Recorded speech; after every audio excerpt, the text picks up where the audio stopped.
কীভাবে ডাইমেনশনে স্টাইলে যেতে হয় এবং সেখান থেকে কীভাবে নিউ ডাইমেনশন স্টাইল নিয়ে কাজ করতে হয়। তো আমরা এখন দেখব যে আমাদের নিউ ডাইমেনশনের যে সেটআপগুলো আছে সেগুলো স্টেপ বাই স্টেপ কীভাবে ঠিক করতে হয়। প্রথমে ওপেন করার পর আপনার ইন্টারফেসে চলে যাবে আপনার অল্টারনেট ইউনিটসে। অল্টারনেট ইউনিট হচ্ছে এখানে আপনি আমাদের মিলিমিটারের আমার ড্রয়িংটাকে সিলেক্ট করেছি। যদি আমরা চাই এটাকে আপনাকে ফিটেও দেখাতে পারবো। ফিটে দেখাইতে হলে অবশ্যই আমাদেরকে কী করতে হবে, এই স্কেলটা ঠিক করে নিতে হবে। এখানে যে multiple for the alternate units, multiplayer for alternate units, এটা সেটা করতে হবে। সেখানে যে আমরা ডিসপ্লে দেখতে চাই, এখানে ডিসপ্লে ক্লিক করলে আমাদের একটা সেট আপ বক্সের মধ্যে যে মূল ডাইমেনশন হচ্ছে আমাদের লেফটে, এবং আমরা যেটা অল্টারনেটিভ ডাইমেনশন দেখতে চাই সেটা হচ্ছে আমাদের এই বক্সের মধ্যে শো করবে। যদি আমরা এটা চেঞ্জ করে দেই যে আর্কিটেকচারাল অথবা ইঞ্জিনিয়ারিং দিয়ে দিই, তাহলে দেখবো আমাদের এখানে ইঞ্জিনিয়ারিংটা শো করতেছে। তো আমরা যদি চাই যে আর্কিটেকচারাল দেখাইতে, সেক্ষেত্রে দেখবো যে আমরা এখানে আর্কিটেকচার দেখতে পাচ্ছি, এই যে ডাইমেনশনটা চলে আসছে। সেক্ষেত্রে আমরা কী করবো, এই প্রিসিশনটা আমরা ওখানে যে রাউন্ডিং নিয়েছি, এখানে আমরা রাউন্ডিং নেব 0 ফিট 0 ইঞ্চি, এটা আমরা করে দিতে পারবো। তারপর আমরা আসবো তার বাম পাশে প্রাইমারি ইউনিট।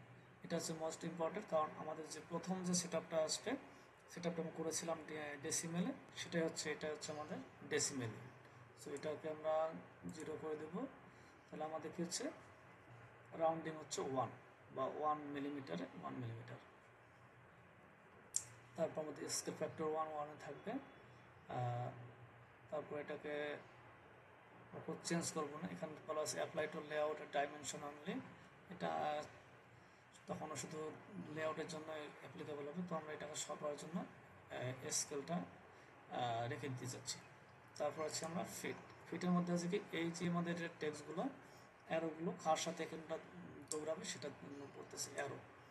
অ্যারো কীভাবে লেগে থাকবে ওর সাথে, টেক্সটের সাথে। এই যে টেক্সটটা একটু সরে যাচ্ছে। তারপর আছে বোথ টেক্সট অ্যান্ড অ্যারো, উভয় কি হচ্ছে, একে অপরের সাথে সেপারেশন যাচ্ছে। তারপর always keep text between extend line, মানে টেক্সটগুলো সবসময় কিছুর সাথে থাকবে, এই অ্যালাইনে থাকবে, ডাইমেনশনের সাথে অ্যালাইনে থাকবে টেক্সটগুলো। তো আমরা প্রথমে একটাই দিয়ে রাখবো, কারণ বেস্ট ফিট আমাদের এটাই প্রিফারেবল মনে করতেছি বা রিকমেন্ড করতেছে অটোক্যাড। তো আমরা এটা এই সেট আপটা রেখে দেবো। তারপর আসবো আমাদের টেক্সটে অবশ্যই আপনি যে টেক্সট নিয়ে কাজ করতে কমফর্ট ফিল করবেন সেই টেক্সটটা নিয়ে কাজ করবেন। এখানে কোনো বাধ্যবাধকতা নেই যে আমারটাই করতে হবে। তো আমি এখানে যেটা দেখাচ্ছি, স্ট্যান্ডার্ড আন্ডারে আমি নতুন করে টেক্সট নিয়ে কীভাবে কাজ করবেন সেটা আপনাদেরকে শেখাচ্ছি। প্রথমে 3 ডটে ক্লিক করবেন। 3 ডটে ক্লিক করলে একটা ড্রপ ডাউন বক্স আসবে, সেখানে আছে কারেন্ট টেক্সট স্টাইল স্ট্যান্ডার্ড।